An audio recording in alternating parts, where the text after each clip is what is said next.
मेरा सादर प्रणाम।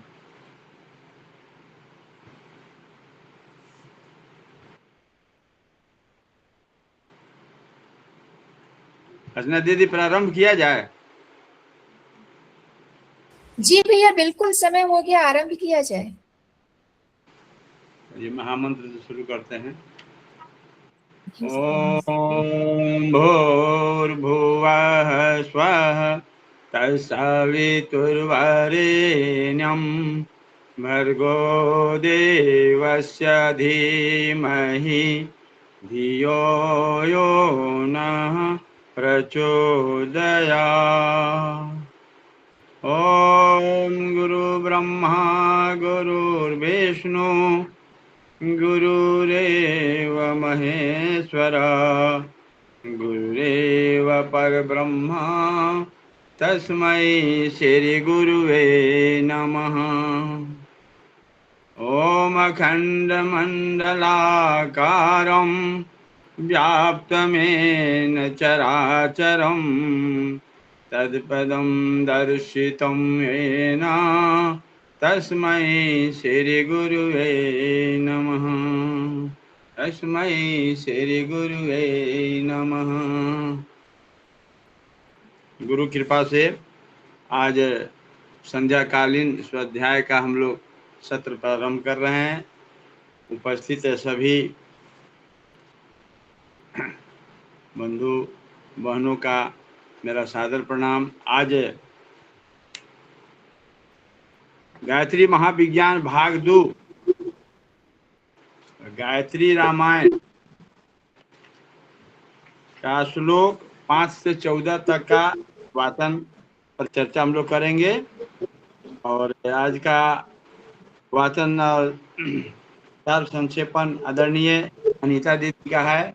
मैं दीदी से निवेदन करता हूँ कि यह वाचन प्रारंभ किया जाए। जय गुरुदेव। प्रणाम सभी भैया बहनों को प्रणाम।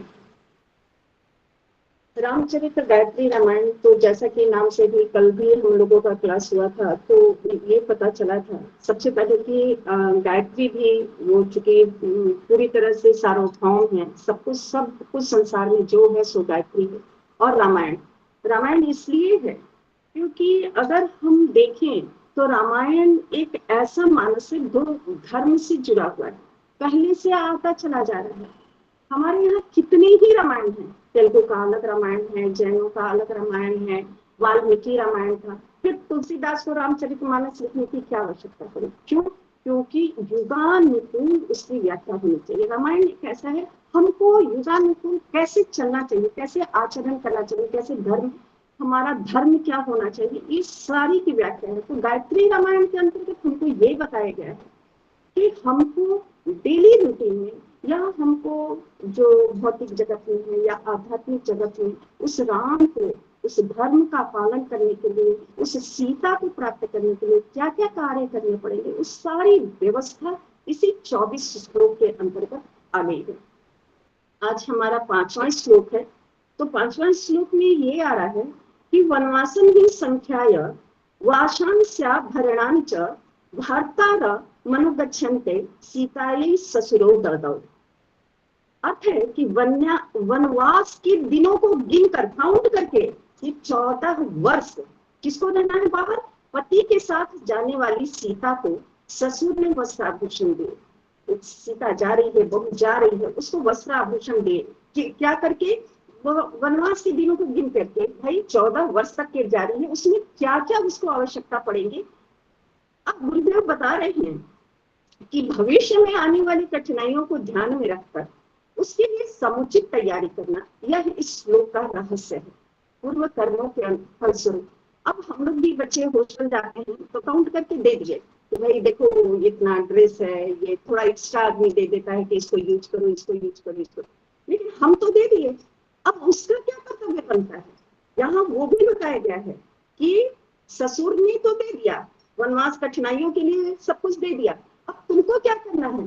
तुमको जो ससुर की तरफ से गिफ्ट मिला वो था तुम्हारा पुण्य अर्जन, यानी जो हमने कार्य किया था, तुम बच्चे थे तो माँ बाप ने तुमको दे दिया, अब तुम बड़े हो रहे हो, तुम स्टडी के लिए गए हो, तो तुम्हारा एक गोल है, तुम्हारा एक एम है, उसको प्राप्त करने के लिए अब तुमको ये जो चीज प्राप्त है इससे और ज्यादा बढ़े या भविष्य में हमको किसी तरह की समस्या ना हो, तो इसके लिए क्या करना होगा। तो गुरुदेव इसके लिए स्पष्ट रूप से बता दिए कि पूर्व कर्मों के फलस्वरूप आज हमें अच्छी स्थिति प्राप्त है, पर यदि अब कोई अच्छी तैयारी ना की गई तो भविष्य अंधकार में। अगर हमारा अपना प्रयास नहीं रहेगा तो ससुर माँ बाप कितना दे सकते हैं, नहीं दे सकते हैं। अपनी क्षतिपूर्ति या समुच्चय अपने ये को पूरा करने के लिए हमको खुद प्रयासरत होना चाहिए। बुद्धिमान मनुष्य भविष्य की चिंता करते हैं, आगामी जीवन सुख शांति एवं आनंद उल्लास के साथ बीते, इसके लिए वे शुभ कर्म करके अधिकाधिक पुण्य संचय करते हैं। ऐसा ही हमें भी करना है। गहना कर्म मनोगति के अनुसार गुरुदेव स्पष्ट बता दिए कि आज जो हमको मिला हुआ है वो हमारे कर्मों के अनुसार मिला है। अगर हम अच्छा करना चाहते हैं, चाहे भौतिक क्षेत्र में, चाहे आर्थिक क्षेत्र में, चाहे आध्यात्मिक क्षेत्र में, तो हमको अपना प्रयास, अपना पुण्य अर्जन करते ही आगे रहना पड़ेगा, चाहे कितना भी उपहार हमें माँ बाप से या श्रेष्ठ जनों से हमको मिलता रहे। दूसरी ये बात ये भी बताई जा रही है कि हमारे अंदर भी देने की प्रवृत्ति होनी चाहिए। जब हम बच्चों को देंगे तो बच्चे भी देना सीखेंगे, तो यहाँ देने की भी प्रवृत्ति बताई गई है, साथ ही साथ कर्मों की भी व्याख्या की गई है। छठा श्लोक ये बताता है, राजा सत्यम च धर्मश्च राजा कुलवताम कुलम राजा माता पिता चैव राजा हितकरो निर्णाम। यहाँ राजा के बारे में बताया जा रहा है कि राजा सत्य है, धर्म है, कुलवानों का कुल है, माता पिता के तुल्य है और मनुष्यों का हितकारी है। राजा को हर तरह से श्रेष्ठ बता दिया गया। और क्या कहा गया, और कहा गया कि राजा के द्वारा अब राजा कैसा होना चाहिए, राजा क्या है, हमको राजा के प्रति हमारा क्या कर्तव्य, ये बता दिया गया। और राजा के लिए क्या बताया गया, राजा के लिए ये बताया गया कि राजा के द्वारा प्रजा के हित के लिए सत्य के आधार पर चलने वाले राज्य को सुराज्य और उससे भिन्न प्रकार के राज्य को कुराज्य कहते हैं। इस श्लोक में सुराज्य की प्रशंसा की गई है, उसकी श्रेष्ठता बताकर सुराज्य द्वारा निर्धारित नियमों का पालन करने का प्रोत्साहन है। प्रत्येक सभ्य नागरिक का कर्तव्य यह है कि समाज हित के राज्य नियमों का ईश्वर की धर्म की आज्ञाओं के समान आदर करें और उसका पालन करें। राज्य भक्ति का तात्पर्य है देशभक्ति, समाज भक्ति। इस देशभक्ति और समाज भक्ति के लिए यह श्लोक प्रेरणा देता है। अब यहाँ हमको कह दिया गया कि राजा को श्रेष्ठ है। अब राजा को जब हम बहुत मानेंगे, राजा की सारी बातों को मानेंगे, राजा ही से, तो हमको अब लोकतंत्र की बात यहाँ आ रही है। राजा हमारा चुना हुआ राजा है, हम उसकी निंदा कैसे कर सकते हैं। तो अगर उसकी निंदा हो रही है इसका मतलब हमारा कर्म गलत है, हमने गलत चुनाव किया है। तब वो राजा वो आया। अब राजा के लिए नहीं कर्तव्य बता दिया गया कि राजा को कैसा करना चाहिए, प्रजा के हित का निर्णय लेना चाहिए प्रजा के। अब यहाँ राजा का अर्थ क्या क्या हो गया, राजा का अर्थ हो गया घर का मुखिया। घर का मुखिया को कैसा होना चाहिए, घर का मुखिया को उस राजा के समान होना चाहिए कि भेदभाव ना करे, सबके हित कल्याण के लिए जो मार्ग हो उसी मार्ग को वो अपनाए। और दूसरा क्या, आध्यात्मिक अर्थ पर राजा कौन है, राम राजा है। राम कौन थे, धर्म है। हमारा धर्म क्या है, मनुष्य का धर्म क्या है, हमारे विद्यार्थी का धर्म क्या है, गृहस्थ का धर्म क्या है, बहू का धर्म क्या है, पिता का धर्म क्या है, पति का धर्म क्या है। एक एक धर्म की व्याख्या है। और जो धर्म के मार्ग पर चलेगा, सत्य के मार्ग पर चलेगा, वही श्रेष्ठ होगा, उसी की यहाँ श्रेष्ठता होगा और माता पिता के तुल्य होगा, उसको मनुष्यों का हितकारी होगा। और राजा कौन है, राजा आत्मा।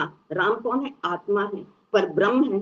तो हमारे अंदर जो आत्मा है वो श्रेष्ठ है। हमको उसका अनुसरण करते हुए उसके ही निर्धारित नियमों के आधार पर कार्य करना चाहिए, निर्णय लेना चाहिए। ये किसके लिए हित है, व्यक्ति निर्माण, परिवार निर्माण, समाज निर्माण के अंतर्गत आ जाता है। और यही देशभक्ति है, यही समाज भक्ति है, यही परिवार भक्ति है।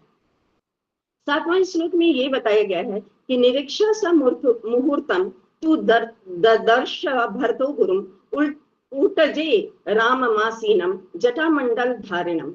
अर्थ है कि भरत ने उसी क्षण जटाधारी राम को उस कुटीर में बैठे देखा। ईश्वर का ऐश्वर्य बड़े वैभवशाली भवनों, खजानों और भंडारों में मौजूद है।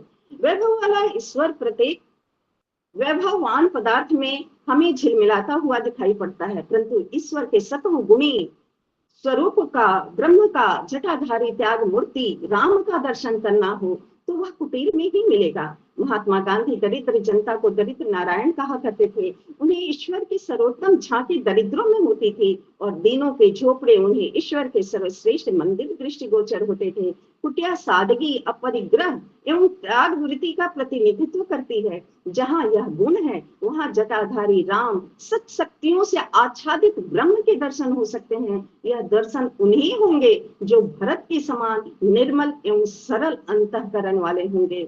इस श्लोक में ईश्वर की श्रेष्ठ झांकी किस प्रकार हो सकती है, इस बुद्धि को सुलझाते हुए कुटिया, जटाधारी राम और भरत, इन तीन तत्वों का उल्लेख किया गया है। विवेकवान व्यक्ति अपनी दृष्टिकोण को भरत सा, अपने अंतःकरण को सरलतामयी कुटिया सा बना ले, तब उसे जटाधारी राम के दर्शन होंगे। मुकुटधारी राम तो अन्यत्र भी देखे जा सकते हैं। उनकी झांकी तो अयोध्या के महलों में भी होती थी, पर जटाधारी राम का घर तो कुटिया ही है। तो यहाँ इस श्लोक में बहुत अच्छे से एकदम से बता दिया गया है कि भरत जिस समय राम चित्रकूट में गए हैं, राम के पास गए हैं, अपने गुरुओं के साथ गए हैं, तो गुरुओं के साथ गए हैं तो देख रहे हैं कि राम वहां जटाधारी राम है। वो महल में राम का फोटो देख सकते थे, लेकिन उनको वो यहाँ कहने का तात्पर्य यही है कि अगर हमको, चाहे हम विद्यार्थी हों, हमको कोई गोल अचीव करना है या आत्म साक्षात्कार करना है अथवा किसी कंपटीशन को compete करना है, तो कंफर्ट जोन से बाहर आना पड़ेगा। कंफर्ट जोन ये कहता है बहुत आराम तलबी हैं, बहुत सुख साधन में व्यवस्थित हैं, तो पढ़ाई नहीं हो पाएगी। अगर हमको आत्म साक्षात्कार की ओर बढ़ना है तो उसका जो डेली रूटीन है कि ब्रह्म मुहूर्त में उठ जाना है, तपस्या करना है, आसन प्राणायाम योगा करना है, ये स्वाध्याय संयम, ये सारा कुछ अपनाना है, तो उसके लिए कंफर्ट जोन से बाहर आना पड़ेगा, त्याग। और जब हम ऐसा करेंगे तभी हमको उस जटाधारी राम यानी अपना लक्ष्य, अपना गोल, उस आत्म साक्षात्कार के लिए का दर्शन होगा। और वो भी कब होगा? इतना आराम तलबी में नहीं होगा, कुटीर में होगा। वो हृदय जितना निश्चल होगा, मन जितना पवित्र होगा और गोल जितना स्पष्ट होगा हमको करना क्या है, और लगन जितना त्वरित होगा, वो तभी हम अपने गोल को, उस राम का साक्षात्कार कर पाएंगे और अपने गोल को प्राप्त कर पाएंगे। आठवां श्लोक है, यदि बुद्धि कृत्वा दृष्टम अगस्त्यम तम महामुनि अद्यैव गमने बुद्धिं रोचयस्व महामते। हे महामते, यदि तुमको अगस्त के दर्शन की इच्छा है तो आज ही जाने की सोचो। अगस्त कहते हैं कल्याण को। जो महामती कल्याण के दर्शन करना चाहता है, आत्म साक्षात्कार करना चाहता है, अर्थात किसी भी प्रकार की भौतिक मानसिक सफलता चाहता है, तो उसे चाहिए कि उद्देश्य की पूर्ति के लिए आज से ही प्रयत्न करें। कल के लिए टालते रहने से कोई बात पूर्ण नहीं हो सकती है, क्योंकि कल तो कभी आता ही नहीं है। वर्तमान, गुरुदेव आप व्याख्या करके हमको समझाते हैं कि वर्तमान सबसे मूल्यवान समय है। जो बीत चुका है वह वापस नहीं आ सकता है, उसके लिए चिंता शोक करने से कुछ लाभ नहीं है। जीवन की बहुमूल्य पूंजी वे घड़ियां हैं जिन्हें वर्तमान कहते हैं। समय का सदुपयोग यही है कि वर्तमान की एक एक घड़ी का उत्तम से उत्तम उपयोग किया जाए। जो करना अभीष्ट है उसके लिए विलंब न लगाकर, समय को बर्बाद न करके वर्तमान में ही उसके लिए प्रयत्न आरंभ कर देना चाहिए। यही इस श्लोक का आशय है। तो यहाँ यही कहा गया है, अगस्त कौन है? कल्याणकारी वो देव हैं, वो लगन है, जो वो प्रयत्न है, वो लक्ष्य है, जिसके लिए, जिसके दर्शन के लिए, जिसको प्राप्त करने के लिए तुरंत, अब आज नहीं, अभी इसी वक्त से हमको प्रयत्न करना चाहिए। चाहे विद्यार्थी के लिए हो, गृहस्थ के लिए हो। कल पर कभी टालने की जो प्रवृत्ति है वह हमारे आलस्य और प्रमाद को दर्शाती है। शरीर में आलस्य हो, बुद्धि में प्रमाद हो, तो कभी भी लक्ष्य जो है दूरगामी होता है। क्योंकि आज अगर हम सोचेंगे कल से सुबह उठ जाएंगे 4 बजे, फिर कल होगा, अच्छा कोई बात नहीं है, ऐसा करते हैं ना, कल आएंगे, लेकिन कल कभी नहीं आता है, हमेशा आज ही रहता है। इसलिए आज ही नहीं, अभी से प्रयत्न करना चाहिए। हमारा गोल, हमारा लक्ष्य उतना ही पास होता है। 9वें श्लोक में ये बताया गया है कि भरतस्यार्य पुत्रस्य स्वश्रूणाम मम च प्रभो मृग रूप मिदम दिव्यम विस्मयम जनयिष्यति। अर्थ है, भरत को, आपको और मेरी सांसों को यह दिव्य मृग रूपी खिलौना विस्मित करेगा। यदि वह जीवित न पकड़ा जा सके तो भी उसका चर्म बड़ा ही सुंदर होगा। अब गुरुदेव यहाँ इसकी व्याख्या करते हुए बताते हैं, क्योंकि आज की युगानुकूल ये व्याख्या है। सब लोगों को प्रसन्नता देने वाले सुंदर पदार्थ यदि पूर्ण मात्रा में प्राप्त न हो सके तो उनको कम मात्रा में ही प्राप्त करने का प्रयत्न करना चाहिए।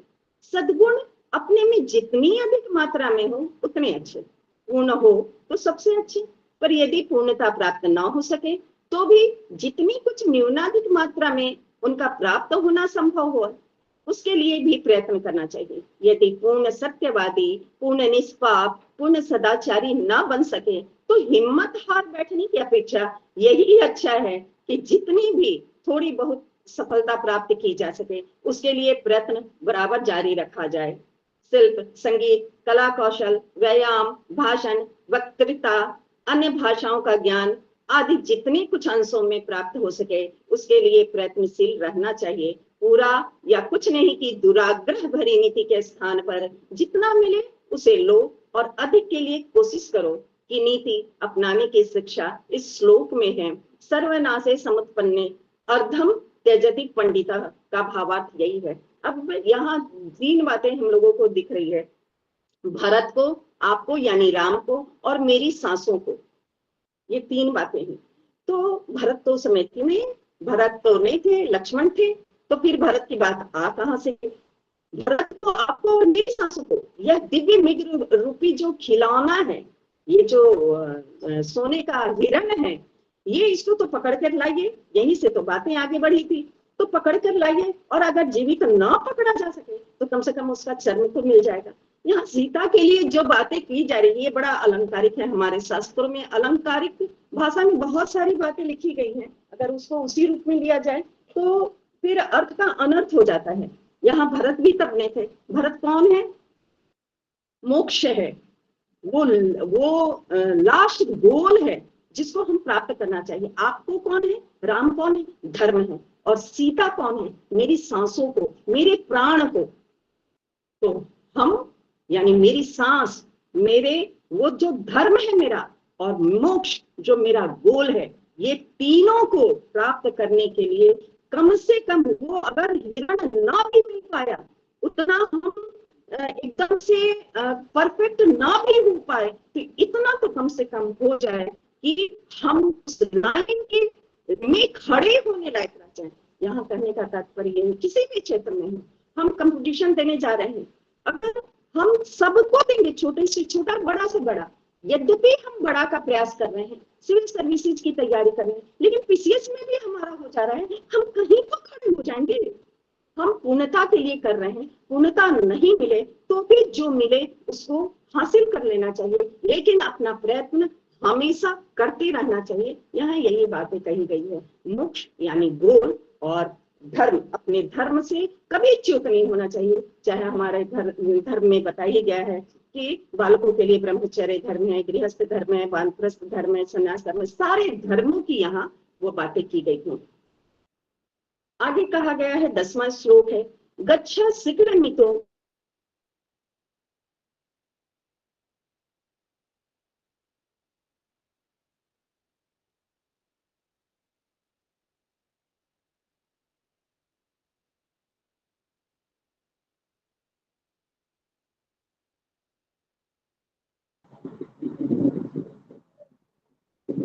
दीदी आवाज नहीं आ रही है। तो दीदी का ही नेटवर्क गया। ओके,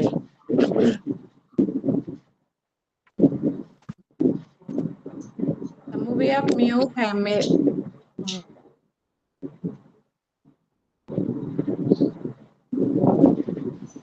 चलिए, दीदी जो पढ़ रही थी उसको मैं करने का प्रयास करती हूँ। जी जी दीदी जी। हाँ दीदी, आपकी आवाज नहीं आ रही है, उनको या तो मैसेज कर दिया जाए, वो अनम्यूट ही है। बट यहाँ पे जो है 9वां श्लोक में, 10वां दीदी। आप 10वां पे आ गई थी दीदी, लेकिन 9वां जी पर थोड़ा जी। सा ये प्रकाश डालने का मेरा इच्छा है। 2 मिनट। हाँ हाँ बिल्कुल बिल्कुल। प्रणाम सभी को। यहाँ पे कह रहे हैं ये उस समय की बात है। यहाँ पे पहले तो ये सांसों नहीं है, ये सासों है। सास 3 तरह की। हाँ दीदी प्रणाम, आपका नेटवर्क चला गया था, माफी चाहूंगी जी, शुरू कर।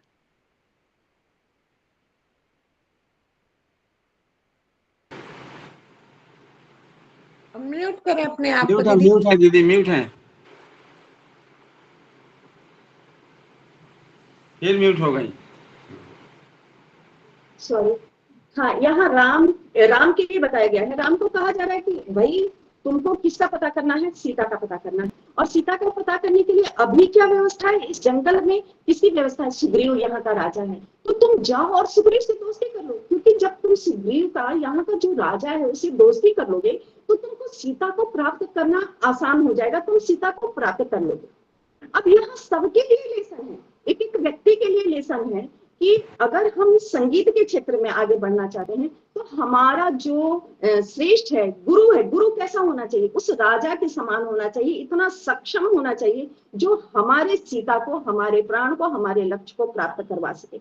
अब अगर हम अध्यात्म के क्षेत्र में हो तो ऐसे सदगुरु के पास जाएं, अगर नृत्य कला में है तो वैसे गुरु के पास जाएं, अगर हम मैथ्स लिए पीसीएम लिए हैं तो मैथ्स के टीचर के पास जाएं, बायो लिए हैं तो बायो के टीचर के, यानी हमारा क्षेत्र डिसाइड हो और उसके ये में जो श्रेष्ठ है, जो योग्य है, उसको हम अपना गुरु बना करके हम उन्नति के मार्ग पर जा सकते हैं। और हम लोगों ने देखा है कि वो जो पतली वाली लत्ता रहती है, पीली वाली, वो पेड़ के सहारे चढ़ती है और पेड़ से भी ऊपर हो जाती है।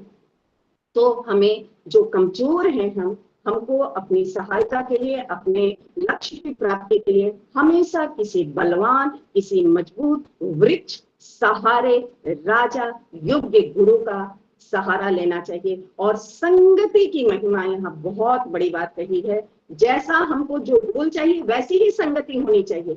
अगर आज हमको पीसीएम के स्टूडेंट हैं और बायो के स्टूडेंट के साथ रहेंगे तो हमारा मैथ्स कैसे स्ट्रांग होगा? हमको टीचर कैसा चाहिए? जो मैथ्स में स्ट्रांग हो, जो फिजिक्स में स्ट्रांग हो। हम अध्यात्म के क्षेत्र में हैं, हम इस लाइन में आए हैं, पंचकोशीय साधना के अंतर्गत हैं, तो हमारा कैसा श्रेष्ठ, हमारी संगति कैसा होना चाहिए? तो बाबूजी जैसे संगति होने चाहिए, आप जैसे श्रेष्ठ जनों की संगति। ये स्पष्ट बताया गया है कि हमको अपने लक्ष्य के अनुसार, अपने किस चीज में हम श्रेष्ठता हासिल करने चाह रहे हैं, उसी के अनुसार वैसे ही व्यक्तियों की संगति करनी चाहिए।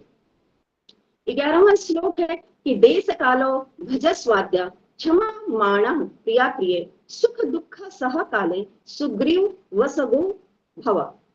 देश और काल को समझो, प्रिय अप्रिय को तथा सुख दुख को सह कर सुग्रीव के अधीन रहो। स्पष्ट बता देते, देश काल को समझो, ऐसे भागम भागी या तुरंत निर्णय मत लो। सब समस्याओं को समझते हुए गहरी अपनी जो थॉट प्रोसेस है उसको थोड़ा गहराई दो। क्यों अब गुरुदेव क्यों ऐसी बात बता रहे हैं? इसलिए बता रहे हैं कि मनुष्य जैसी स्थिति चाहता है, जैसी कामनाएं और इच्छाएं करता है, वैसे उसे प्राप्त हो जाए यह आवश्यक नहीं। देश काल की विचित्रता के कारण, प्रारब्ध के कारण कभी कभी मनुष्य को ऐसी परिस्थितियों में रहना पड़ता है जो असुविधाजनक हो, कष्टकारक हो। ऐसी स्थिति को धैर्यपूर्वक सहन करते हुए उससे मुक्त होने का प्रयत्न करना चाहिए।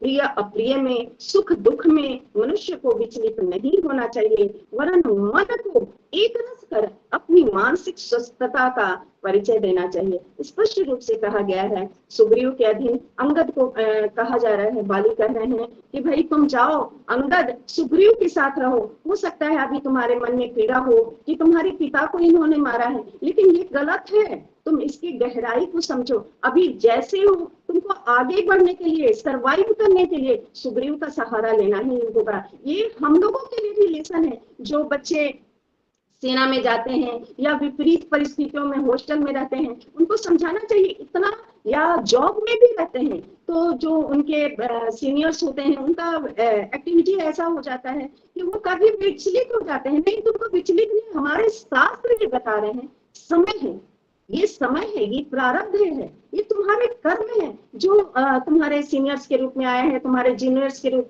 में आया है, तुम्हारे सराउंडिंग्स के रूप में आया है, तुम्हारे पति के लिए पत्नी, पत्नी के लिए पति, विपरीत परिस्थितियों के लिए आया है। लेकिन तुमको घबराना नहीं है, भागना नहीं है, इन परिस्थितियों का डटकर सामना करो। यदि तुम मानसिक रूप से बलवान हो, स्थित हो, ये तुम्हारी मानसिक स्थिति को बताएगा। तुम या तो उनके अनुरूप हो जाओ या अपने अनुरूप उनको कर लो। तो ये तुमके पावर को इतना अचीव करो, अपने अंदर के पावर को इतना बढ़ाओ कि विपरीत परिस्थितियों में बहुत अच्छे से तुम सरवाइव कर सको।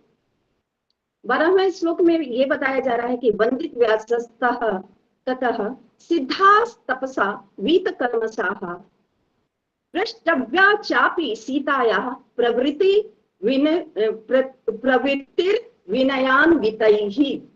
अर्थात अर्थ ये है, निष्पाप सिद्ध तपस्वियों को प्रणाम करना और उनसे विनयपूर्वक सीता का पता पूछना।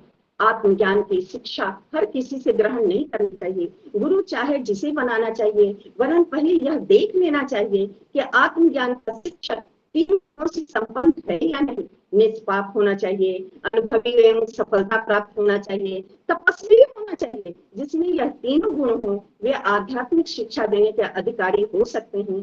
पापात्मा, अनुभवहीन और भोगपरायण व्यक्ति चाहे कितनी ही चतुर्वक्ता एवं पंडित क्यों न हो, उनके द्वारा शिक्षा ग्रहण करने में पथभ्रष्ट किए जाने का, ठगे जाने का खतरा रहता है।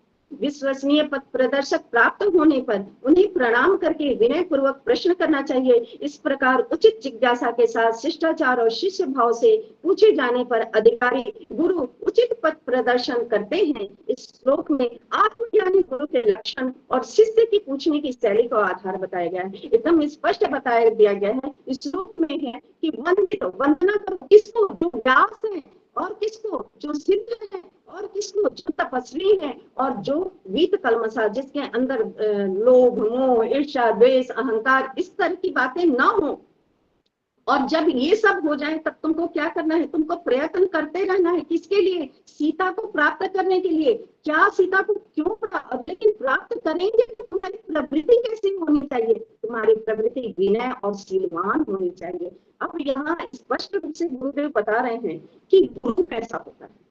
जो गुरु होगा, जो पथ प्रदर्शक होगा, उसको कैसा होना चाहिए, या हमको गुरु जब चुनना हो तो हम कैसा गुरु चुने? ऐसा गुरु चुने जो व्यास जैसा हो, यानी सिद्ध हो, अनुभवी हो, साथ ही तपस्वी, तप के द्वारा अर्जित क्या हो, सिद्ध हो, यानी किसी पोस्ट पर वो पहुंच चुका हो, वहां तक वो पहुंच गया हो।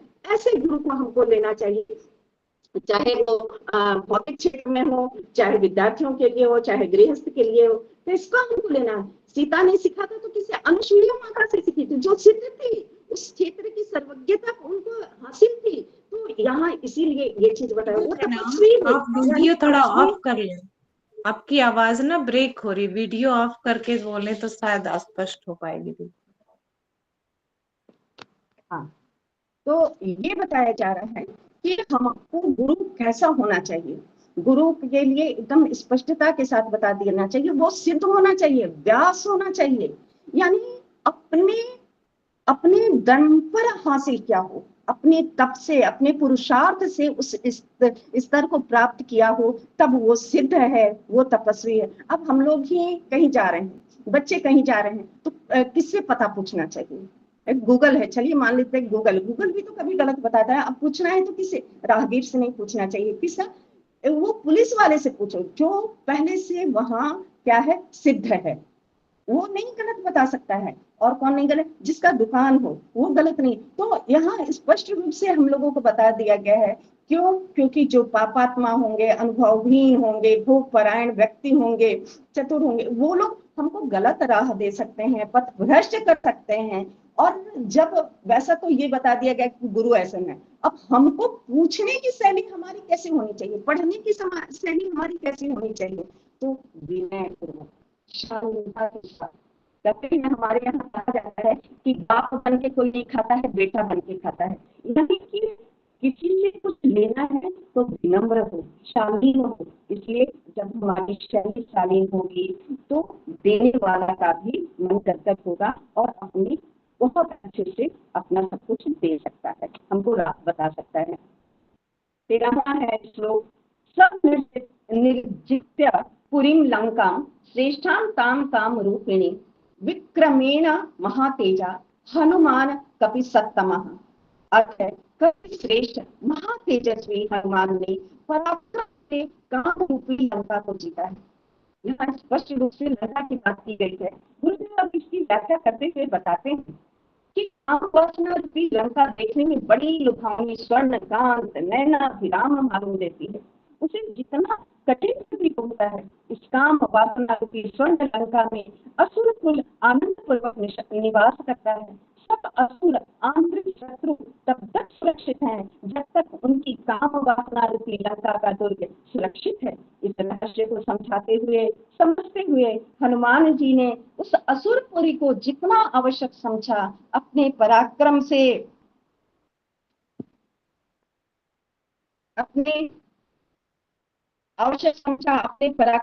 ब्रह्मचर्य से, शील, सदाचार एवं संयम से उस काम वासना रूपी लंका को जीता। असुरता को परास्त करना है तो काम वासना को जीतना आवश्यक है। यह विजय ब्रह्मचर्य द्वारा ही संभव है। हनुमान जी की भांति हम सबको वासना रूपी लंका जीतने का प्रयत्न करना चाहिए। तो यहाँ स्पष्ट रूप से उस लंका के बारे में बताया गया है। आज का लंका क्या है? आज का लंका हमारी भौतिकता है, हमारा मोबाइल है, हमारा यूट्यूब है, हमारा रील है, हमारा इंस्टाग्राम है, हमारा फेसबुक है। ये लंका है। इस वासना रूपी लंका से इतने बच्चे प्रभावित हैं, हमारा युवा प्रभावित है, हमारा गृहस्थ प्रभावित है, घर के घर टूट रहे हैं, शादियां तलाक में बदलती जा रही है, बच्चे पर भ्रष्ट होते जा रहे हैं। ये लंका रूपी वासना जब तक रहेगी, देखने में जितनी ही सुंदर है उतनी ही भयावह इसका अंत है। राक्षसी प्रवृत्ति ये उत्पन्न कर रही है, हमारे लक्ष्य से, हमारे गोल से हमको भटकाते जा रही है। तो इस लंका रूपी रावण से यहाँ तो बता दिए, गुरुदेव स्पष्ट बता दिए। रामचरितमानस में वाल्मीकि, चाहे गोस्वामी तुलसीदास और वाल्मीकि जी हमको आज तक ये बता रहे हैं कि भाई अगर तुमको कुछ भी हासिल करना है, सबसे पहले अपने वासना से, अपनी कामनाओं से, ये जो लोभ लालच वाली कामना है ना, अपने इस वासना से दूर रहो। जब तक तुम इसको सोशल मीडिया से दूर नहीं रहोगे, चाहे वो अध्यात्म का क्षेत्र हो, चाहे तुम विद्यार्थी का जीवन हो, चाहे गृहस्थ जीवन, ये भटकाएगा ही, उस लक्ष्य तक नहीं पहुंचाएगा। इसलिए हमको, और कैसे होगा? हनुमान से। हनुमान में क्या था? हनुमान में ब्रह्मचर्य था। तो ये ब्रह्मचर्य की शक्ति के साथ और क्या था? भक्ति थी। भक्ति किसकी थी? अपने इष्ट के लिए थी, यानी हमारे गोल के लिए, हमारे लक्ष्य के लिए, चाहे वो अध्यात्म हो, चाहे भौतिकता हो, चाहे कुछ भी हो, उस गोल के लिए हमको पूर्ण भक्ति होनी चाहिए। उस श्रद्धा, समर्पण की भक्ति होनी चाहिए। किसी भी परिस्थिति में हमको वो टूटने ना पाए, हमारा श्रद्धा, हमारा विश्वास। जैसे हनुमान से पूछा गया था कि राम स्वयं पूछे थे, अरे हनुमान तुम बताओ ना, मेरे नाम लिख करके तुम लोग पत्थर तैर रहा है, खुद नाम लिख करके डाल रहा हूँ तो पत्थर डूब जा रहा है, ताकत है, मेरे में ताकत नहीं है, नहीं तो पत्थर उतरा जाता। सभी सुसंकित हो गए कि हाँ राम जी सही बोल रहे हैं, उनमें ताकत नहीं है, उनके नाम में ताकत है। लेकिन हनुमान जी नहीं, हनुमान जी बोले प्रभु जिसको आप छोड़ दीजिएगा वो तो कैसे उतराएगा, वो तो डूब ही जाएगा ना। ये है भक्ति की पराकाष्ठा, ये है श्रद्धा, ये है निष्ठा। ये जब ये निष्ठा हमारे गोल में होगी, और ये कब प्राप्त होगा? जब हमारा ब्रह्मचर्य सधेगा। ब्रह्मचर्य कब सधेगा? जब 5 कोसों की साधना होगी। अन्न हम जैसा अन्न खाए वैसा बनेगा। अन्न में कोष की साधना, प्राण में कोष की साधना, प्राणों को बढ़ाएं, मनोमय कोष की साधना, मन से सारे विकारों को दूर करें, तब विज्ञान में की कोष की साधना में सबको एक बराबर समझे, तो आनंद, वो लक्ष्य हमको जरूर प्राप्त होगा। तो यहाँ ये बताया गया है। 14वां बताया गया है, धन्या देवाः सर्वगंधर्वाः सिद्धाश्च परमर्षयाः मम पश्यन्ति ये वीरम रामं राजीव लोचनम। गुरुदेव बता रहे हैं अर्थ क्या है। देवता, गंधर्व, सिद्ध तथा ऋषिगण धन्य हैं जो मेरे राजीव लोचन वीर राम को देखते हैं। अब यहाँ स्पष्ट एक लेवल बता दिया गया है। सबसे ऊपर देवता है, तो गंधर्व है, तो सिद्ध है, तो ऋषिगण है। अब ये सबको बता दी ये लोग धन्य हैं, इसके नीचे वाले का तो कहना ही नहीं है। अब क्यों धन्य है? क्योंकि ये राजीव लोचन वीर राम को देखते हैं। अब वीर राम कौन है? राम धर्म है, राम परब्रह्म है, राम हमारे अंतस में है, हमारी आत्मा है, हमारी परमात्मा है। ये जो आत्मा है वो राजीव लोचन है, मतलब उस कमल की पंखुड़ी के समान है, जो कीचड़ में तो हो रहा है लेकिन एक कीचड़ से सना नहीं रहता है, एकदम अलग रहता है। हम दूसरे को देखने जाते हैं तो उसकी कॉर्निया में हमको अपना अक्स दिखता है, लेकिन फिर भी हम उसको दूसरा ही मानते हैं। गुरुदेव आगे बताते हैं कि वे लोग धन्य हैं जो परमात्मा को देखते हैं। परमात्मा सबसे निकट है, सबके भीतर है, चारों ओर है, उससे एक इंच भूमि भी खाली नहीं है, फिर भी मायाग्रस्त लोग उसे देख नहीं पाते हैं। समझते हैं कि न जाने परमात्मा, समझते हैं कि न जाने परमात्मा मुझसे कितनी दूर है, न जाने उसे प्राप्त करना, उसके दर्शन करना कितना कठिन है। वे अपनी अंधी आंखों से ईश्वर को नहीं देखते और बुराइयों में डूबे रहते हैं। जिनके दिव्य नेत्र खुल गए हैं उनको अपने भीतर बाहर चारों ओर जर्रे जर्रे में परमात्मा के दर्शन होते रहते हैं। इस दिव्य झांकी से उनका अंतःकरण तृप्त हो जाता है और सात्विक कर्म स्वभावों की कस्तूरी जैसी महक उनके भीतर उठती रहती है। दिव्य दर्शी व्यक्तियों को देव, गंधर्व, सिद्ध, ऋषि की पदवी देते हुए इस श्लोक में उनकी सराहना की गई है और उन्हें धन्य कहा गया है। गुरुदेव यहाँ स्पष्ट रूप से अभेद ज्ञान दर्शनम की बात कर रहे हैं। कह रहे हैं कि चारों ओर उसी का पसारा है। तुम प्यार कर तो देखो, कुत्ते को प्यार करते हैं वो मालिक के लिए एकदम मर मिटता है। हम लोग एक कहानी पढ़े थे, कैसे वो न्योला अपने उस बच्चे की रक्षा के, अपने मालिक की रक्षा, बच्चे की रक्षा करने के लिए सांप से लड़ गया था। और हम जो है हम भगवान को देखना चाहते हैं, दूर दूर तीर्थाटन करते हैं, लेकिन अपने घर में जो माँ बाप हैं, अपने घर में जो बच्चे हैं, अपने घर में इतना भेदभाव करें। आज पूरे समाज को इस श्लोक की आवश्यकता है। तीर्थाटन बाहर नहीं है, तो भगवान बाहर नहीं है। माता पिता के रूप में, सास ससुर के रूप में, बाल बच्चों के रूप में, अड़ोसी पड़ोसी के रूप में और स्वयं अपने रूप में, अपने में भी हिंसा न करते हुए, सबके कल्याण की कामना करते हुए जब हम उसका पसारा देखने लगेंगे तो हम अपने अहं को भूल करके, ये क्रोध जो अपने अहं की पुष्टि करता है, ये लोभ जो अपने को आगे बढ़ाने के लिए करता है, इन सब बुराइयों से, दुर्गुणों से हम बच सकेंगे। जय गुरुदेव, प्रणाम सभी। गलतियों के लिए क्षमा प्रार्थी। लोग व्याख्या जी दीदी, बहुत बहुत धन्यवाद। आप इस 8 श्लोक का के सभी मर्म बिंदुओं को बहुत अच्छे ढंग से विवेचना किए हैं, बहुत सुंदर। इसके लिए आपको कोटि कोटि धन्यवाद अनीता दीदी को। और अब हम आगे, किशोरी दीदी का हैंड रेज है। किशोरी दीदी, आप अपनी माइक को म्यूट करके अपनी बात कहिए, अनम्यूट करके। जी प्रणाम, धन्यवाद भैया। यहाँ 9वें श्लोक में जो, मेरी आवाज स्पष्ट है? जी जी जी जी जी, धन्यवाद।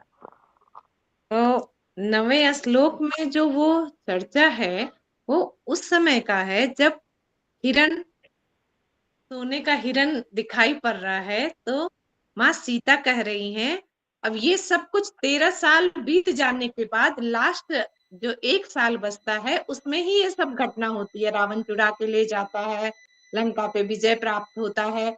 तो ये अब इनको लग रहा है कि मेरी सासों को, भरत को, न देवर जी को और सभी माताओं को ये अच्छा लगेगा, ये है ना, ये है वहां पर, ये लेके चलेंगे हम लोग तो ये वहां राज दरबार में ये अच्छा लगेगा। ये प्रसंग यहाँ पे संस्कृत में ये दिया है। अब आगे इसको गुरुदेव जो कहते हैं, सद्गुण अपने में जितनी अधिक मात्रा में हो उतने अच्छे।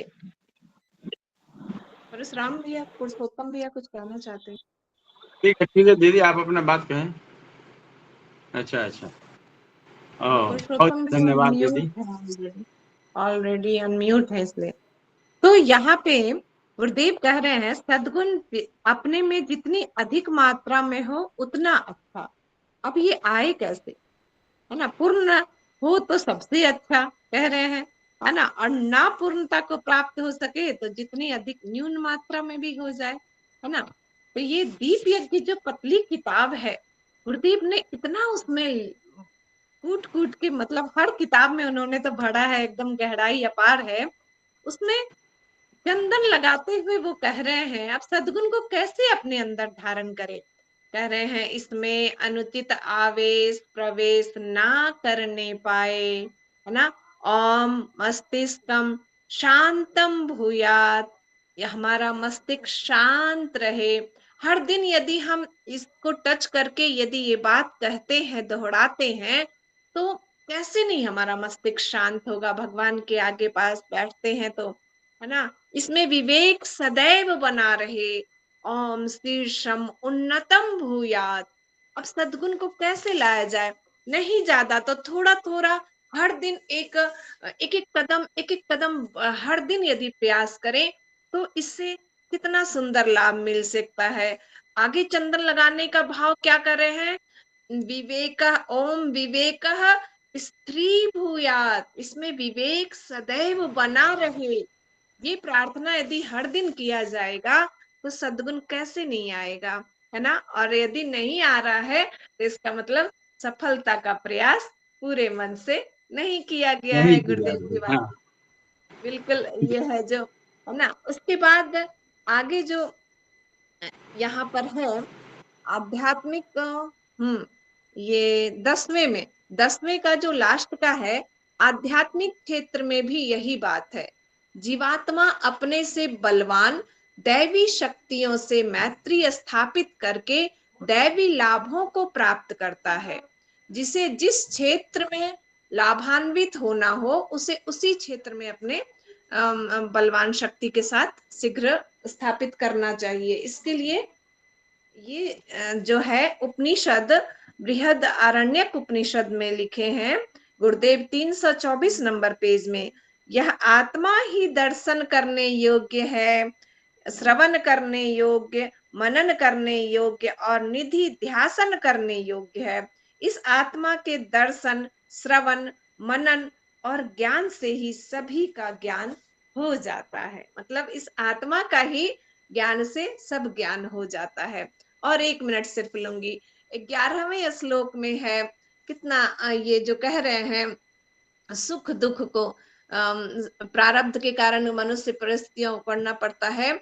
ऐसी स्थिति में धैर्य पूर्वक सहन करते हुए उससे मुक्त होने का प्रयत्न करना चाहिए। भगवत गीता में इतना सुंदर दूसरे अध्याय का 14वां और 15वां श्लोक भगवान कह रहे हैं, मात्रा स्पर्शास्तु कौन्तेय शीतोष्ण सुख दुःखदाः आगमापायिनो नित्यांस्तान् तितिक्षस्व भारत। हे कुंती पुत्र, सर्दी गर्मी और सुख दुख को देने वाले इंद्रिय और विषयों के संयोग तो उत्पत्ति विनाश और अनित्य है, अनित्य है ना। और 15वां में कह रहे हैं तू उसे सहन कर, तू उसे सहन कर, वो बदलने वाले हैं, अनित्य हैं, स्थायी नहीं रहने वाले हैं। आज ठंडा है कल गर्मी हो जाएगा, कल गर्मी है आज ठंडा हो जाएगा। और 15वें में यम ही न व्यथयन्ते पुरुषम पुरुषर्षभ सम दुःख सुखम धीरम सो अमृतत्वात् कल्पत्वाय कल्पते, है ना। क्योंकि हे पुरुष श्रेष्ठ, दुख सुख को समान समझने वाला जिस धीर पुरुष को ये और विषयों के संजोग व्याकुल नहीं करते वही मोक्ष के योग्य होता है। प्रणाम। बोलना तो अभी तक बहुत है। बहुत सुंदर, बहुत अच्छा दीदी। और आप अन्य धर्म शास्त्रों का कोटेशन करके इसमें और 4 चांद लगा दिए, बहुत सुंदर, अति अति बहुत बहुत धन्यवाद। भैया पुरुषोत्तम भैया का हैंड रेज है, भैया अपनी बात, निवेदन है कि अपनी बात कहें। जी सबको जी भाई साहब प्रणाम। जी प्रणाम भैया। सबको प्रणाम। अनिता दीदी ने बहुत सुंदर संस्कृत वाचन भी बहुत सुंदर किया और बढ़िया। और पर ये थोड़ा सा गति स्पीड से ज्यादा थी, इसलिए थोड़ा ज्यादा दबाव लगाना पड़ा मस्तिष्क को कई कई वाक्य को पकड़ने में। तो लेकिन बहुत बढ़िया उन्होंने ये किया। ये इसमें पहला जो 5वां जो हमारा जो श्लोक था, उसमें वनवास के दिनों को गिनकर पति के साथ जाने वाली सीता को ससुर ने वस्त्र आभूषण दिए। तो यहाँ थोड़ा सा मेरे को एक संशय है कि जब ससुर जी है ना, दशरथ जी तो उस समय अचेत हो गए थे, तो फिर ये आभूषण ससुर ने कैसे दिए, ये थोड़ा सा उसमें मेरे को कंफ्यूजन है। दूसरा ये सही है कि वनवास के दिनों को गिनकर, यानी भविष्य की जो जितने 14 साल बहुत लंबा समय होता है, यानी भविष्य की चिंता करके ये जो वस्त्र आभूषण वगैरह देने की बात यहाँ आई है। तो आज का जो जैन जी है वो भविष्य की चिंता नहीं करता, वो उनके पास जो भी है अभी वर्तमान में खाओ पियो मौज करो, भविष्य किसने देखा है। ये जी भैया, ज्यादा एक्सप्लेन करने की आवश्यकता है। दूसरा जो किशोर जी ने जो पकड़ा था वो सही है, वो आगे का श्लोक जिसमें 9वें श्लोक में जो आता है कि भरत को और आपको और मेरी सासों को, वहाँ श्वास दीदी ने बोला था कि श्वासों को अपनी उनकी खुद की श्वास नहीं, तीनों सांसों के लिए जो सांसें है तीनों, कैकेयी, कौशल्या और सुमित्रा, उनके लिए ये बात कही गई है। तो भरत को, यानी जो राम को सबसे ज्यादा प्रिय थे तो उनके भाई भरत थे, इसलिए उनको कहा कि भाई भरत को और आपको तो लगेगा ही, लेकिन भरत को और मेरी जो तीनों सास है, कौशल्या, सुमित्रा, और उनको भी ये जो मृग रूपी खिलौना ये बड़ा विस्मित करेगा, इसलिए आप इसको लाइए जिस किसी भी परिस्थिति में हो। तो यहाँ भी यही है कि भाई हम जो भी काम करते हैं यानी सबको प्रसन्नता देने के लिए ऐसा काम करते रहना चाहिए। फिर आगे गुरु जी इसमें लिखते हैं कि भी जो शिल्प है, संगीत है, कला है, कौशल है, इनको भले ही पूरा ज्ञान नहीं हो लेकिन थोड़ा थोड़ा सीखते रहना चाहिए। तो फिर यहाँ आगे एक और जो श्लोक का 16 जो सूत्र आता है, उसको मेरी जानने की ज्यादा जिज्ञासा है थोड़ी और, कि सर्वनाशे समुत्पन्ने अर्धम त्यजति पंडिता। इसका भावार्थ तो ऊपर लिख करके समझ में आ गया, लेकिन इसको थोड़ा सा और विस्तार अगर कोई कर सके तो बढ़िया होगा भाई। धन्यवाद भैया। जी भैया। भैया 9वां श्लोक में वहाँ यह बताया गया है कि हम प्रयास पूर्ण के लिए करते हैं, अगर पूर्ण नहीं हो रहा है, जो हाथ लग रहा है, जो मिल रहा है उसको हम वर्ण करके फिर अपना प्रयास जारी रखें। मुख्य रूप से इसमें बात यही सीता जी कह रही है कि मृग को पकड़ लिया जाए तो बहुत सुंदर होगा, अगर नहीं पकड़ाता है, जिंदा नहीं अगर पकड़ में आता है तो मर भी जाएगा तो चर्म उसको अच्छा होगा। ये उदाहरण है, और इस जीवन में इसलिए गुरुजी बता रहे हैं कि सद्गुण भी जितनी अधिक मात्रा में हो मिले, पूर्ण नहीं भी हो, जो मिले वो भी बहुत अच्छा है।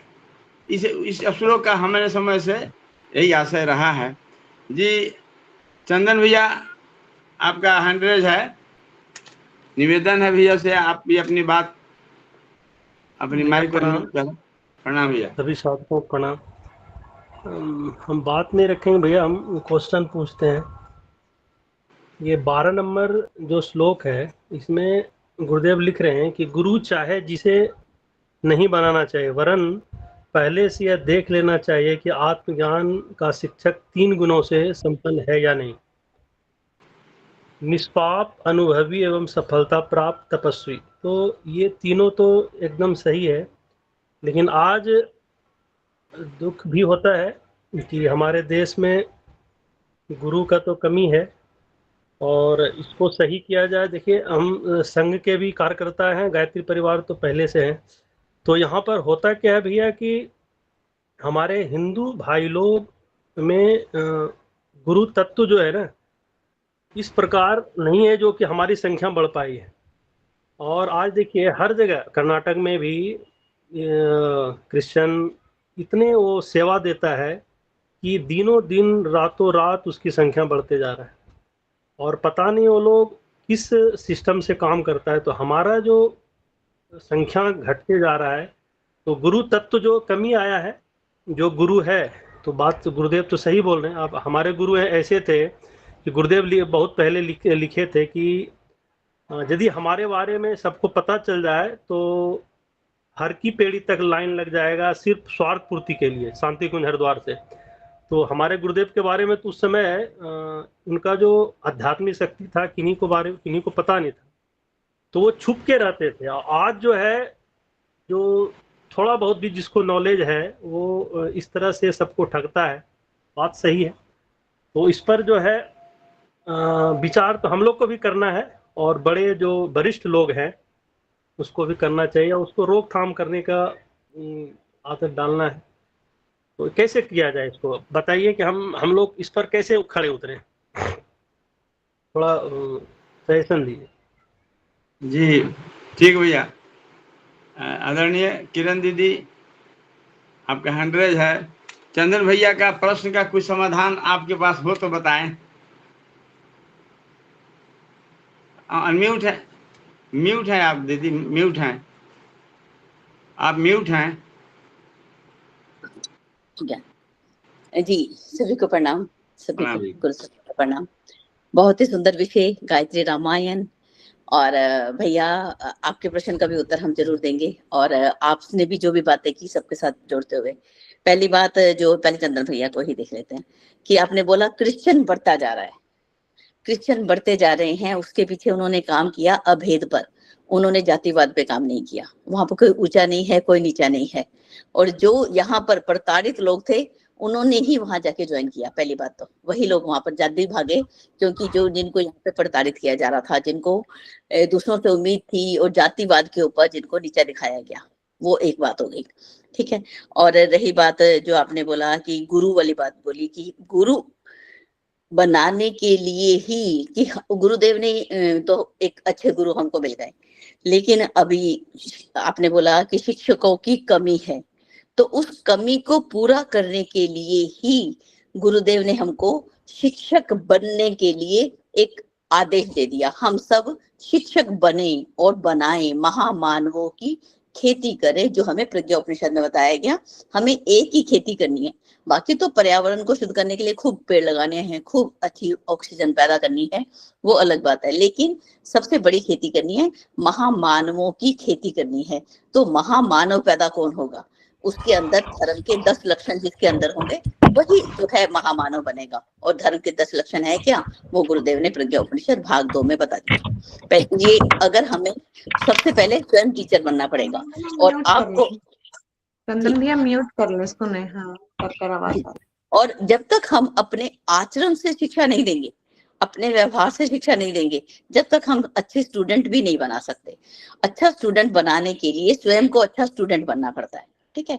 तो ये बात है, हमें ही अध्यापक बनना होगा, महामानवों की खेती करनी होगी, क्योंकि उसी का अभाव हमको दिख रहा है। जिसका अभाव है उसी की खेती करनी है। आज अगर गेहूं नहीं है तो गेहूं के ऊपर रिसर्च चलेगी और उसको बढ़ाया जाएगा, चावल पे बढ़ाया जाएगा, अलग अलग वैरायटी के चावल पैदा किए जाएंगे, कौन सा उसमें कौन सी ज्यादा क्वालिटीज हैं उसके ऊपर रिसर्च किया जाएगा।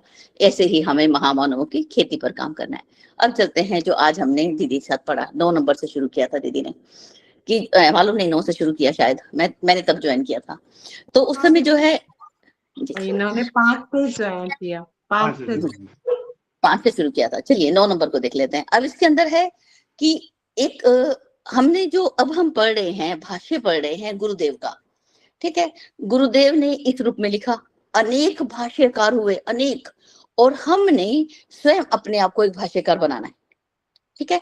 अभी दूसरों ने, बाबूजी गुरुदेव ने क्या लिखा वो अपने तरीके से बोलेंगे, बाबूजी ने क्या बोला वो अपने तरीके से बोलेंगे। हर किसी को उस पर चिंतन करना, मनन करना कि क्यों लिखा। वाल्मीकि ऋषि उस समय की अवस्था क्या थी। अब जैसे वाल्मीकि की एक अवस्था के बारे में बताती हूँ, जो लास्ट का सूत्र है उसमें आएगा वो, कि उसमें जो है वाल्मीकि ऋषि ने देखा, क्या देखा, कि जो अवध की जनता है उसने निर्दोष सीता के ऊपर आरोप लगाया और उसको शहर से बाहर कर दिया, वन में आ गई सीता। तो उनके अंदर अब प्रतिशोध लेना था, किससे? अवध की जनता से। तो उन्होंने बोला ठीक है, मैं तुमसे कैसे प्रतिशोध लूंगा, अब मैं तो एक ब्राह्मण हूँ, ना मैं शस्त्र सिखा सकता हूँ लेकिन मैं नहीं चलाता। एक मर्यादा को पालन किया उन्होंने। लव कुश को सारे शस्त्र चलाने सिखाए, बाल में विश्वामित्र ने परा और अपरा विद्या भगवान राम को दी। तो उन्होंने क्या किया, लव और कुश को तैयार किया, उन्हें शस्त्र विद्या भी सिखाई, शास्त्र विद्या भी सिखाई। आजा बच्चे मैं तुम्हें सिखाता हूँ, और जाकर अब जाओ अवध की जनता से एक एक से जाके बदला लो। किस रूप में उन्होंने माता सीता को, एक निर्दोष कन्या को, निर्दोष महिला को जो कि एक बंदी गृह में थी, उसके ऊपर आरोप लगाया और उसको गर्भ की स्थिति में, गर्भवती थी उस समय, गांव जंगल में भेज दिया। उस समय के लिए उन्होंने उसको तैयार किया। आज हमारे अंदर भी हर चीज के ऊपर हम सोचें, उस अवस्थाओं को देखें, उस अवस्था को देखिए, वाल्मीकि ऋषि किस काल में थे, आज की अवस्था को देखें हम कौन से काल में हैं, उस काल में जाकर इस श्लोक को देखें। अगर हम इस श्लोक को देखें तो एक लालच भी दिखता है। आज हम में से कितने लोग हैं, लक्स साबुन को यूज करो उसमें से सोना निकलेगा, चाय पत्ती घोलो उसमें से सोना निकलेगा, वो वाली चाय पत्ती खरीदो, एक पे एक फ्री, सेल के ऊपर हम भगते हैं, क्लियरेंस के अंदर हम घूमते हैं। जब हमें लालच रहेगा तो वहीं से जो है युद्ध की लंका कांड वहीं से प्रारंभ होगा। लंका कांड उससे पहले प्रारंभ नहीं था। सीता जी के इसी लालच की वजह से उस हिरण के पीछे अगर भगवान राम नहीं दौड़ते तो रावण की जो प्लानिंग थी वहीं पर फेल होने वाली थी। वो मारीच वहीं पर ही काम नहीं आता, फेल हो जाता और वापस अपने घर को जाता कि राम तो आया ही नहीं पीछे। उनको पता था सीता जो है ये लोभ में आ जाएगी, लालच में आ जाएगी, सुंदरता को देखिए, अरे सुंदर साड़ी मुझे भी चाहिए, अरे सुंदर जो है फूल है गहना मुझे चाहिए, लो जी गहने पहन के अब अपने पति को गबन करने पे मजबूर कर दो। ये जो लालच है इसको हमने आज के कभी भी किसी श्लोक को पढ़े उसको आज के परिप्रेक्ष्य में भी देखें और वाल्मीकि के परिप्रेक्ष्य में भी देखें और गुरुदेव आचार्य श्री राम शर्मा के परिप्रेक्ष्य में भी देखें। तीनों समय को हम ध्यान में रखते हुए आज के परिप्रेक्ष्य में अगर कहीं भी उसमें से सोना निकलेगा, सोना मुझे ज्ञान चाहिए, मुझे सोना नहीं चाहिए, सोना चाहिए आपातकाल के लिए। जैसे भैया अभी बोल रहे थे, भैया बोल रहे थे कि जब वो तो अचेत अवस्था में थे उन्होंने पुत्र वधू को कैसे दिया, बिल्कुल दिया था। जब हम छोटे थे हम लोग रामलीला देखा करते थे, जब वो बेहोश थे अचेत थे, लेकिन राम सीता लक्ष्मण तैयार होकर दशरथ से आज्ञा मांगने आते हैं। जब आज्ञा मांगने आए, विदा मांगने आए तो दशरथ जी उठे, उन्होंने देखा कि अरे मेरी बहू तो ऐसे जा रही है, तो आपत्ति काल के लिए उन्होंने उसको वो दिया कि बेटा परदेश जा रही है, जब भी हमारे बच्चे परदेश जाएं सबसे पहले हम उन्हें क्या दें, ज्ञान दें, दूसरा हम उन्हें मित्र बनाने की सलाह दें। परदेश जा रही है बिना मित्रों के नहीं रहना। मेरी बेटी खुद की अमेरिका आई थी, मुझे अच्छे से याद है, सिर्फ 24,000 के हमने ईयरिंग दिए थे, इंडिया के 24,000, अमेरिका के 24,000 नहीं, और मैंने उसको दिए। मेरे को इतनी तसल्ली थी इमरजेंसी के लिए उसके पास इतने से पैसे हैं कि वो रोटी खा लेगी। इमरजेंसी के लिए इमरजेंसी फंड जो है, बच्चे अगर प्रदेश में जाते हैं पहला उसको धर्म का ज्ञान देना, उसको वहां के लीगल रूप से जाना। आज बच्चे, बहुत सारे बच्चे अमेरिका आ जाते हैं, लीगल नहीं होते, इलीगल तरीके से आ जाते हैं। नहीं, लीगल तरीके से जाना है, इलीगल तरीके से नहीं जाना। धर्म का ज्ञान, मित्र बनाना, सदाचारी बन के रहना, व्यसनों से दूर रहना, ये सारा, ये सब आपत्ति काल का धन है। केवल वो सोना नहीं है, ये धन है जो विद्या का धन, सबसे बड़ा धन है। तो वो धन देकर ही बच्चों को भेजना। तो ये जो है वो दशरथ ने अपनी पुत्र वधू को वो धन दिया। मुझे अच्छे से याद है, हम भी घर छोड़ रहे थे जब, तो मेरे ससुर ने मुझे आके कहा था, बेटा तू बाहर जा रही है, बासा खाना मत खाना, कभी तेरे पास फ्रिज भी नहीं होगा वहां पर, और तू क्या करेगी, बचा हुआ खाना कल का बचा है मैं खा लेती हूँ, तू ही खाएगी, मुझे पता है अच्छे से। पिता को मालूम है मेरी बेटी, मेरी सास ने नहीं दिया था ज्ञान, मेरे ससुर ने आके मुझे बोला था, बेटा बचा हुआ खाना मत खाना, तू बीमार मत होना, क्योंकि तू तो घर की धुरी है ना, तेरी बीमारी हमको नहीं चलती ना। तो ये पिता ही आकर, जो बच्चों को, जब पिता अपनी बहू को, अपनी बेटी को संभाल लेता है ना, वो बेटियां डगमगाती नहीं होती, वो बड़ी सॉलिड रहती हैं, मेरे पीछे मेरा पिता खड़ा है। तो भैया ये जो रामायण का ये जो 24 श्लोक है ना, इसमें मैं 24 घंटे बोल सकती हूँ, तो इसलिए क्षमा चाहती हूँ, मैं ये रोकती हूँ अपनी वाणी को। किरण दीदी धन्यवाद।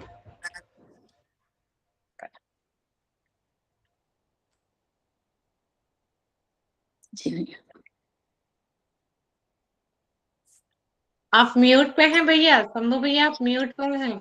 जी दीदी, हमको पास का समय हो गया। जी, बहुत बहुत धन्यवाद आदरणीय किरण दीदी को, आपने दूसरे को रास्ता दिखाना अपने भूल जाते हैं। जी। तो इसमें अन्य कोई अगर भाई कुछ कहना चाहते हो या दीदी कुछ बताना चाहते हो तो बता सकते हैं, समय अभी 1 मिनट का है।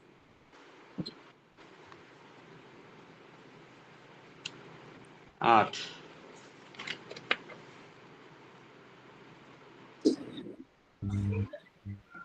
श्लोक 8 में जो समय का दिया गया है, वर्तमान समय सबसे मूल्यवान है। ये बहुत बार लिखे थे कि कल करे सो आज करे, आज करे। एक मुहावरा है कि कल करे सो आज कर, आज करे अब पल में परलय होगी बहुरी करोगे। कभी एक साधारण मुहावरा हम लोग बचपन में बच्चे से पढ़ते आए हैं, तो इस पर लागू होता है कि जो भी अच्छी बातें दिखाई देती हो, क्योंकि श्री राम जी जब समुद्र के किनारे गए तो उन्होंने समुद्र को समय दिया, तुरंत बाण नहीं निकाले। लक्ष्मण जी चाहते थे कि तुरंत बाण निकाल कर ऐसे समुद्र से ही ऐसी कर लिया जाए, लेकिन नहीं, श्री राम ने उन्हें समय दिया। तो बताया गया है कि अच्छे काम जब समझ में आवे तो तुरंत किया जाए, और कोई अच्छा गलत बात आती है, कोई विषाद की बात आती है तो उसको टाला जाए। तो यही वाणी कहकर मैं अपनी बात को विराम देता हूँ। समय हो गया है दीदी।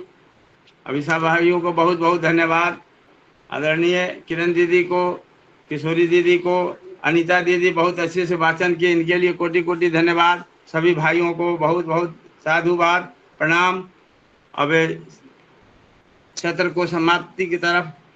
ओम शांति शांति शांति। प्रणाम भैया, सभी साधकों को प्रणाम। सभी भाई बहनों को प्रणाम। शुभ रात्रि। सभी भाई बहनों को प्रणाम। प्रणाम सभी भाई बहनों को। राधे राधे। प्रणाम भैया को प्रणाम। जय गुरु। बहुत अच्छा रहा। प्रणाम दीदी को, सभी भैया को प्रणाम, सबको प्रणाम। सभी को प्रणाम, धन्यवाद। प्रणाम सभी को।